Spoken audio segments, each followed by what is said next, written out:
Fermez les yeux et imaginez le bruit d'un million de sabots martelant la terre rouge. Des nuages de poussière s'élevant vers le ciel, tandis que des dizaines de milliers de gnous traversent une rivière infestée de crocodiles affamés. Des lions chassant au coucher du soleil, pendant que l'astre peint la savane d'orange et d'or. Des éléphants marchant majestueusement au pied de la plus haute montagne d'Afrique, dont le sommet enneigé brille sous le soleil équatorial. Ce n'est pas un documentaire d'Arte ou de France Télévisions. C'est la Tanzanie, le pays qui renferme tout ce dont vous avez toujours rêvé de l'Afrique sauvage. Et ce que vous êtes sur le point de découvrir va vous faire réserver un vol avant même de finir cette vidéo. Le géant de l'Afrique de l'Est. La Tanzanie se situe sur la côte orientale de l'Afrique, donnant sur l'océan Indien. Elle est frontalière avec 8 pays, le Kenya et l'Ouganda au nord, le Rwanda, le Burundi et le Congo à l'ouest, la Zambie, le Malawi et le Mozambique au sud. Avec 945 000 km², elle est une fois et demie plus grande que la France métropolitaine. Mais ce qui rend la Tanzanie spéciale, ce n'est pas sa taille, c'est ce qu'elle contient. Ce pays abrite le toit de l'Afrique, le Kilimandjaro avec ses 5 995 mètres.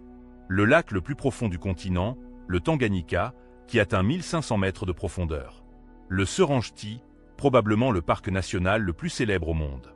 Et Zanzibar, l'île aux épices qui sent bon le clou de girofle et l'histoire swahili. C'est comme si quelqu'un avait pris tout le meilleur de l'Afrique et l'avait concentré en un seul pays. Et le plus incroyable, ça marche vraiment si bien. La grande migration, le plus grand spectacle de la nature.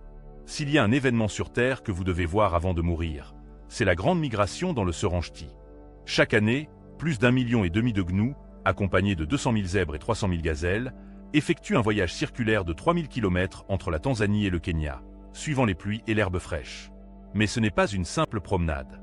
Ils doivent traverser des rivières pleines de crocodiles d'une île de 6 mètres de long, affronter des meutes de lions, de hyènes et de guépards constamment à l'affût, traverser des territoires arides où beaucoup ne survivent pas. C'est une bataille épique pour la survie qui se répète chaque année depuis des milliers d'années. Voir cette masse infinie d'animaux se déplacer comme une entité vivante unique, entendre le bruit assourdissant des sabots, observer les prédateurs sélectionnant les proies faibles, c'est assister à la nature dans sa forme la plus crue et authentique. Il n'y a pas de filtre, il n'y a pas d'effets spéciaux. C'est la vie et la mort qui dansent ensemble sur la savane dans un spectacle qui vous coupera le souffle et vous fera probablement pleurer. Car face à cette puissance primordiale, même l'être humain le plus cynique sent quelque chose se réveiller en lui. Le cratère d'une Ngorongoro, l'Éden perdu. Mais si le Serengeti est une immensité infinie, le cratère d'une Ngorongoro est une concentration absolue. Imaginez un cratère volcanique éteint de 20 km de large, avec des parois de 600 mètres de haut qui forment une sorte d'amphithéâtre naturel parfait. À l'intérieur vit l'une des plus fortes concentrations de faune sauvage de la planète. 20 000 animaux cohabitent dans ce paradis naturel. Des éléphants aux défenses énormes, des rhinocéros noirs parmi les plus rares au monde, des lions aux crinières noires spectaculaires, et des flamants roses qui colorent les lacs salés au fond du cratère. Le plus extraordinaire est que les animaux sortent rarement du cratère. Ils ont tout ce dont ils ont besoin à l'intérieur: eau, nourriture, territoire. C'est comme s'ils avaient trouvé leur Éden et avaient décidé de ne jamais le quitter. Descendre au fond du cratère à l'aube, lorsque le brouillard se lève lentement et que les premiers rayons de soleil illuminent ce monde perdu, est une expérience mystique. Vous vous sentirez comme des explorateurs victoriens découvrant un nouveau continent, même si en réalité vous ne faites que vivre ce que la Tanzanie offre quotidiennement à ses visiteurs chanceux. Le Kilimandjaro, le toit de l'Afrique que tout le monde peut escalader. Le Kilimandjaro domine le paysage du nord de la Tanzanie comme un géant endormi. C'est la plus haute montagne isolée du monde, c'est-à-dire qu'elle ne fait pas partie d'une chaîne de montagnes, mais s'élève seule de la savane. Voir son sommet enneigé briller au-dessus des éléphants qui paissent à sa base est une image surréaliste qui défie toute logique. Nous sommes en Afrique, pratiquement sur l'équateur, et pourtant là-haut il y a de la glace éternelle. Ou du moins il y en avait. Le changement climatique fait fondre rapidement les glaciers du Kilimandjaro, et les experts disent que d'ici 10 ou 20 ans, ils pourraient disparaître complètement. Zanzibar, là où l'Afrique rencontre l'Orient. Après la poussière de la savane, l'île de Zanzibar est une plongée dans un autre monde. Cet archipel de l'océan Indien a une histoire fascinante et complexe. Pendant des siècles, il a été le centre du commerce des épices et malheureusement aussi des esclaves. Arabes, Persans, Indiens, Portugais, Britanniques, tous ont laissé leur marque sur cette île. Stone Town, la vieille ville de Zanzibar, est un labyrinthe de ruelles étroites, de portes magnifiquement sculptées, d'anciennes mosquées et de palais délabrés qui racontent des histoires de sultans et de marchands.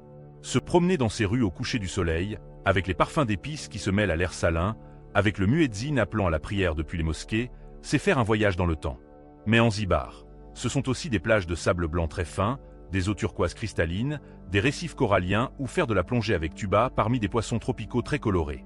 C'est l'endroit idéal pour se détendre après le safari sur le continent. Et ici, vous rencontrerez un aspect différent de la Tanzanie.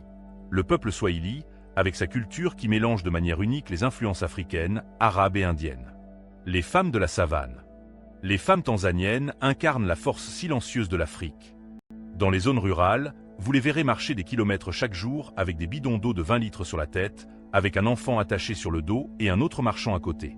Elles travaillent dans les champs de l'aube au crépuscule, gèrent les familles, s'occupent des personnes âgées. Pourtant, elles sourient toujours, trouvent toujours un moment pour rire, pour danser, pour célébrer la vie. Dans les villes comme Dar es Salaam ou Arusha, vous rencontrerez des femmes tanzaniennes modernes, entrepreneurs, guides de safari, directrices de lodge, médecins. La Tanzanie a réalisé des progrès significatifs dans l'éducation des filles et l'autonomisation des femmes. Ce n'est pas parfait, il y a encore des mariages précoces dans les zones rurales, des discriminations et des violences. Mais la direction est claire et positive. Et les femmes Masaï, avec leurs bijoux élaborés et leurs vêtements colorés, représentent un pont fascinant entre tradition et modernité. Certaines maintiennent des modes de vie complètement traditionnels, d'autres vont à l'université tout en continuant à porter fièrement leur tenue tribale. La nature qui domine encore. En Tanzanie, la nature est toujours la reine incontestée. 38% du territoire national est protégé dans des parcs et des réserves. Cela signifie que près de 400 000 km² sont dédiés à la conservation de la faune sauvage. C'est un pourcentage incroyable, surtout pour un pays qui n'est pas très riche et pourrait utiliser cette terre pour l'agriculture ou le développement. Mais les Tanzaniens ont compris que leur trésor le plus précieux sont les animaux, les paysages, les écosystèmes intacts. Et ils les protègent avec fierté. Outre le Serengeti et le Ngorongoro, il y a le parc national de Tarangire avec ses plus grands troupeaux d'éléphants du continent, le Ruaha avec sa beauté sauvage et peu touristique, le Selous qui est la plus grande réserve de chasse d'Afrique, et le parc national des montagnes Mahal où vous pouvez faire du trekking pour rencontrer les chimpanzés sur les rives du lac Tanganyika. Chaque parc a son caractère, sa faune spécifique, sa magie particulière. Alors, de quelle ville ou pays regardez-vous cette vidéo? Avez-vous déjà rêvé de faire un safari en Tanzanie ou de gravir le Kilimandjaro? Qu'est-ce qui vous fascine le plus dans ce pays extraordinaire? Écrivez-le dans les commentaires. Je suis vraiment curieux d'entendre vos rêves africains. Et si ce voyage virtuel dans la Tanzanie sauvage vous a donné envie de partir demain matin, cliquez sur le bouton « J'aime » juste à côté de l'abonnement. C'est complètement gratuit, mais ça aide énormément la chaîne à grandir et à continuer à vous apporter des destinations incroyables comme celle-ci. Merci beaucoup si vous le faites. Tout votre soutien nous permet de continuer à rêver avec vous.